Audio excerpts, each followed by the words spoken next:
Hello दोस्तों, welcome to NEET pod. उम्मीद है स्वस्थ होंगे और मस्त होंगे। दोस्तों, आप में से काफ़ी सारे दोस्त नीट 2023 का फॉर्म जो है वो भर लिया होगा और कुछ दोस्त अभी भी इस कंफ्यूजन में है कि वो तो दूसरे स्टेट से हैं लेकिन कोटा में प्रिपरेशन कर रहे हैं। ऐसे कि में उनके पास प्रेजेंट एड्रेस के लिए कोई भी प्रूफ नहीं है, ना तो वहाँ का पासबुक है, ना ही कोई आधार कार्ड है और ना ही कोई वहाँ के कोचिंग इंस्टीट्यूट की कोई आईडी प्रूफ है। तो ऐसे में वो क्या कर सकते हैं? तो उनके लिए ये वीडियो है। यदि आप उनमें से हैं तो ये वीडियो आपको जरूर देखना चाहिए दोस्तों। और आप में से बहुत सारे लोग इस बात का इंतजार कर रहे हैं कि एनटीए इसके लिए अलग से सर्कुलर या कोई नोटिस जारी करेगा तब आप फॉर्म को फिल करेंगे। तो आपकी जानकारी के लिए बता दूं कि एनटीए की तरफ से ऑलरेडी ये इस क्वेश्चन का आंसर दिया जा चुका है, सिर्फ आपको इस इंफॉर्मेशन को गैदर करनी है। तो बने रहिए पूरी वीडियो में, तफसील से हम आपको बताएंगे कि आपको क्या करना चाहिए। मेरा नाम है अफसार आलम और आप देख रहे हैं नीट पॉड, जहां मैं नीट के एस्पिरेंट्स को बायोलॉजी पढ़ाता हूं और इस तरह की इन्फॉर्मेटिव वीडियोस आप तक पहुंचाने की कोशिश करता हूं।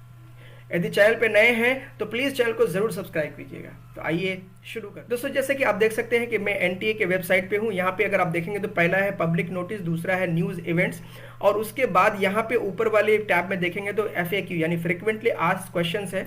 इसमें जब आप क्लिक करेंगे तो आपको एक जो है फ्रिक्वेंटली आस्क्ड क्वेश्चंस का पीडीएफ डाउनलोड मतलब आ जाएगा इस तरह से। इसको अगर आप डाउनलोड करेंगे तो ये पीडीएफ जो है यहाँ पे ऑलरेडी मैंने डाउनलोड किया हुआ है।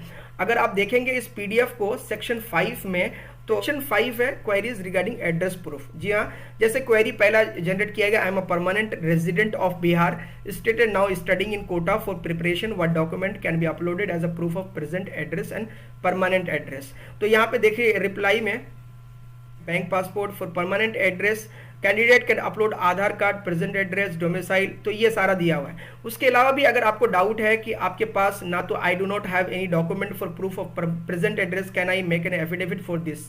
जी हाँ, ये सबसे इंपॉर्टेंट बात है। अगर आपके पास कुछ भी नहीं है तो आप सीधा साधा जो कोर्ट में है वहां जाएं, वहां से एक एफिडेविट बनवाएं और वो एफिडेविट से आपका काम चल जाएगा। या पूरा यहाँ पे दिया हुआ देखिए, can be made for from court mentioning that the candidate is staying in this address for a specific period. Many period may be uploaded for a proof of present address in case a candidate is not able to upload Aadhaar card, school ID card, rent agreement और bank passport. अगर आपके पास कुछ भी नहीं है तो ये आप एक एफिडेविट बनवा सकते हैं।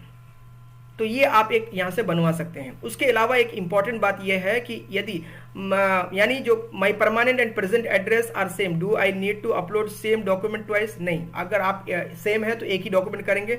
लेकिन यहाँ पे जो इंपॉर्टेंट बात है वो है, यानी फोर्थ क्वेश्चन पे, do I need to upload a proof of present address, permanent address separately? यानी अगर आपके पास प्रेजेंट और परमानेंट दोनों है तो क्या आप दोनों साइड अलग से करेंगे, आप सेपरेटली करेंगे? तो इसका आंसर है नहीं। Proof of present permanent address to be merged in a single PDF file and file is to be uploaded here once. The size of PDF file should be from 50 to 300 KB। जी हाँ, आप दोनों file को मर्ज करेंगे, PDF बनाएंगे और एक document के रूप में अपलोड कर देंगे। तो कुल मिलाकर के, और अगर कोई गार्जियन यहाँ से यानी दूसरे राज्य में शिफ्ट हो गए, उनके पास कोई भी कार्ड है तो वो भी आप प्रेजेंट एड्रेस के रूप में लगा सकते हैं। जैसे देखिए यहाँ पे लिखा, can a certificate from a guardian father mother be used as an address proof for present और for permanent address in case guardian mother another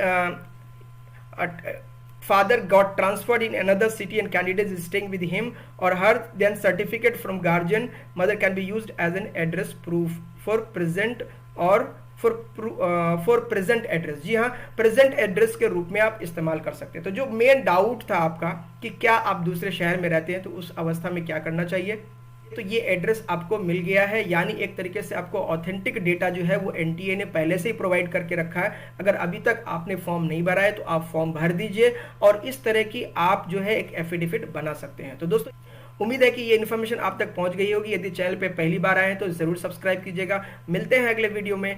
जय हिंद।